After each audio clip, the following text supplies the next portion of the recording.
Hello everyone. So let us start with CA Foundation paper number 4 Business Economics and Business Commercial Knowledge.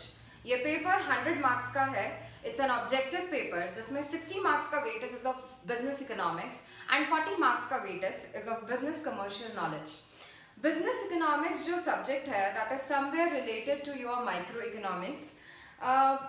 भले ही जो तुमने 11th-12th में micro economics पढ़ा है उससे कहीं ना कहीं रिलेट करता है, लेकिन पढ़ने का तरीका और पेपर अटेम्प्ट करने का तरीका would be very much different from what you have done in class 11th and 12th. क्योंकि इट्स एन ऑब्जेक्टिव पेपर तो कंसेप्चुअल क्लैरिटी होना ज़्यादा ज़रूरी है. एज इट इज चीज़ें लर्न करने से काम नहीं चलेगा. तो let us start with chapter number 1 business economics, that is nature and scope of business economics. इस चैप्टर में बहुत ही बेसिक से टॉपिक से डील करने वाले हैं. That is what is business economics, what is economics, what is the difference between micro and macro, scope क्या है बिजनेस इकोनॉमिक्स का, and what is the nature of business economics. Before I tell you what is business economics, it is important to understand that what is economics. Economics is the study of allocation of scarce resource having alternative use to satisfy unlimited human wants. Economics किस चीज की study है? Allocation की. Allocation का मतलब होता है बांटना या डिस्ट्रीब्यूट करना. आपको किस चीज को बांटना या डिस्ट्रीब्यूट करना है? You have to distribute resource. Resource मतलब कोई भी ऐसी चीज जो आपकी वांट सेटिस्फाई कर सकती है, और वो रिसोर्स के साथ इकोनॉमिक्स में जो टर्म यूज होता है दैट इज ऑलवेज स्केर्स. मतलब हमारा जो रिसोर्स है जो हमारी वांट सेटिस्फाई कर सकता है वो कम होता है in comparison to our wants.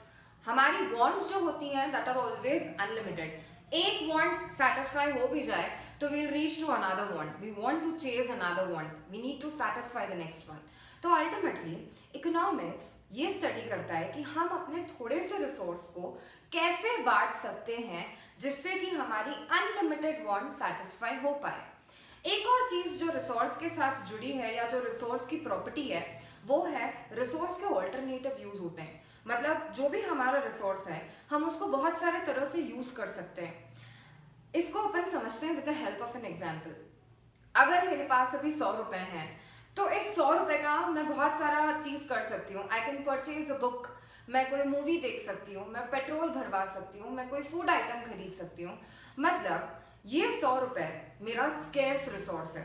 ठीक है, this is a limited resource that I have. इसके बहुत सारे यूज है, मैं इसको बहुत सारी जगह पे खर्च कर सकती हूँ, लेकिन अल्टीमेटली मुझे इसको इस तरह से बांटना पड़ेगा या मुझे इसको इस तरह से डिस्ट्रीब्यूट करना पड़ेगा जिससे कि मेरी वांट सेटिस्फाई हो पाए. तो इकोनॉमिक्स की डेफिनेशन में जब इसको पुट करते हैं तो this 100 rupees it is allocated in such a manner जिससे कि मेरी वांट सेटिस्फाई हो पाए. तो क्या हम डेली बेसिस पे इकोनॉमिक्स अप्लाई करते हैं? Yes, we apply economics on a daily basis. जब भी you take up a decision कि यार तुम्हारे पास जो पैसा है, तुम्हारी जो इनकम है, तुम्हारे पास जो रिसोर्स है उसका तुमको करना क्या है, तो दैट इज बेसिकली इकोनॉमिक्स. तो let us repeat. Economics is the study of allocation of scarce resource having alternative use to satisfy unlimited human wants. तो क्या इकोनॉमिक्स सिर्फ माइक्रो लेवल पे अप्लाई होता है, इंडिविजुअल लेवल पे? No, economics is applied even at national level.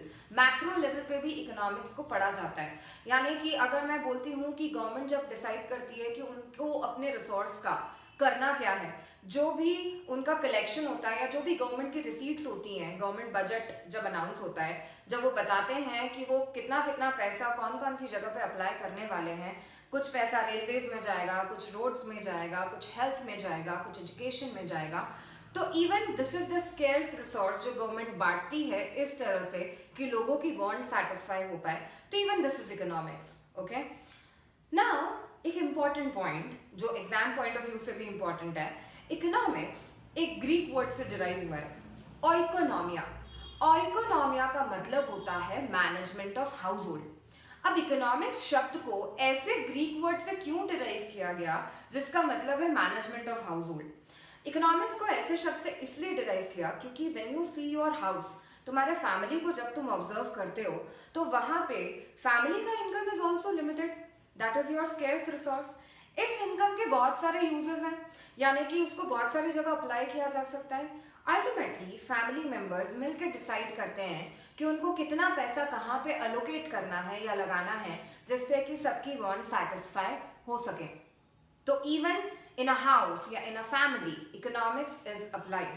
That is why economics को oikonomia शब्द से derive किया गया है, ठीक है। तो this is important from exam point of view कि economics is derived from a Greek word oikonomia meaning management of household. अगली इंपॉर्टेंट चीज है कि अब बिजनेस इकोनॉमिक्स क्या है। बिजनेस इकोनॉमिक्स जैसा कि नाम से समझ आ रहा है, जब हम इकोनॉमिक्स को यूज करेंगे अपने बिजनेस में तो उसको बोला जाता है business economics. Use of economic analysis in business decision making for best use of scarce resource. क्यों यूज करते हैं हम इकोनॉमिक्स बिजनेस में? ताकि हम ऑर्गेनाइजेशन के रिसोर्स का, स्केर्स रिसोर्स का बेस्ट यूज कर पाए। तो let us repeat the definition. Use of economic analysis in business decision making so as to best use organization's scarce resource. This is known as business economics. Business economics is also known as managerial economics. Important question क्योंकि ये module के questions का भी part है कि business economics का दूसरा नाम क्या है। It is also known as managerial economics. एक और इम्पॉर्टेंट चीज, business economics is a component of applied economics. ये मॉड्यूल के कंटेंट का पार्ट है इसलिए इंपॉर्टेंट है। बिजनेस इकोनॉमिक्स जो है उसको अप्लाइड इकोनॉमिक्स का कंपोनेंट इसीलिए माना जाता है क्योंकि हम भी बहुत सारे ऐसे टूल्स यूज करते हैं लाइक लीनियर प्रोग्रामिंग प्रॉब्लम या फिर कैपिटल बजटिंग या calculation of break even point.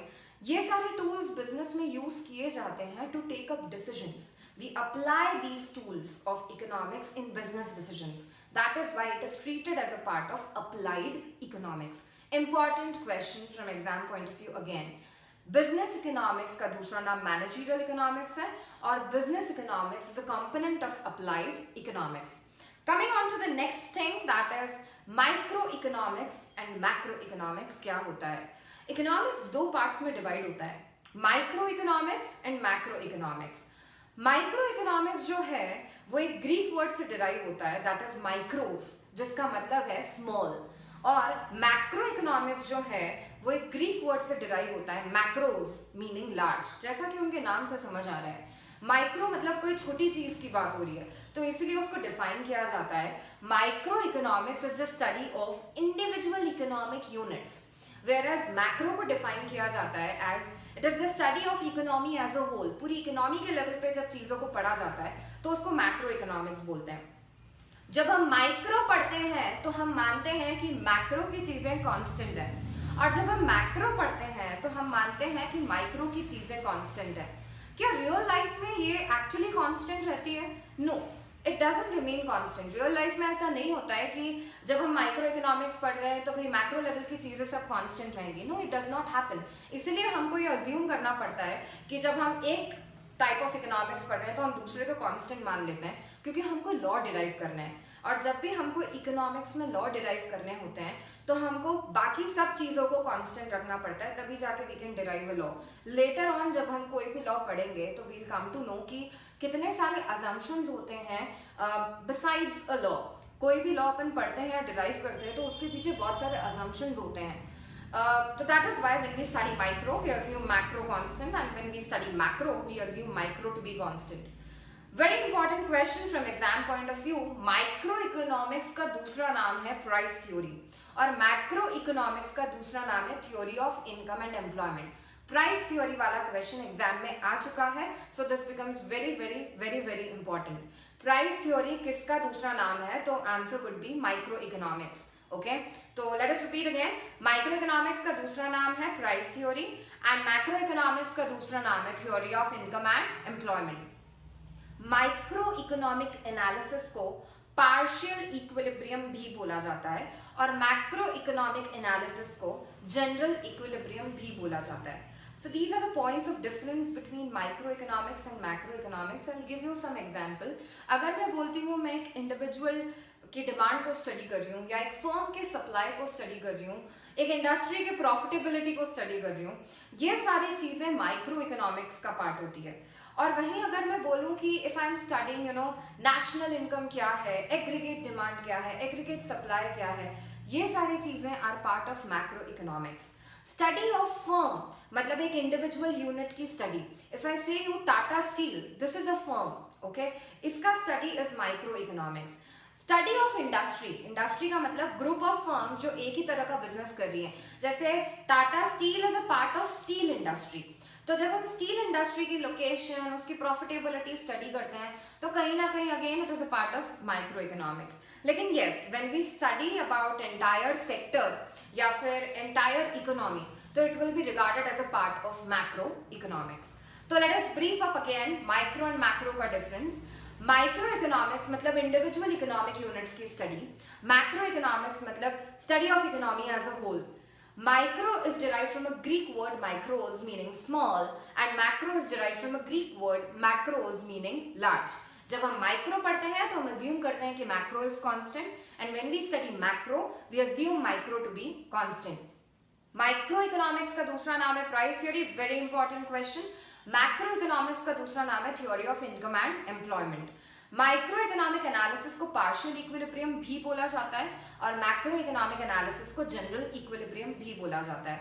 इसमें से जनरली जो क्वेश्चन आता है that is based on example कि इनमें से कौन सा is an example of micro economics या फिर इनमें से कौन सा is an example of macro economics. तो this is the kind of question we generally ask out of it. So this was it with these 3 topics. Now we'll continue in the next lecture with nature and scope of business economics.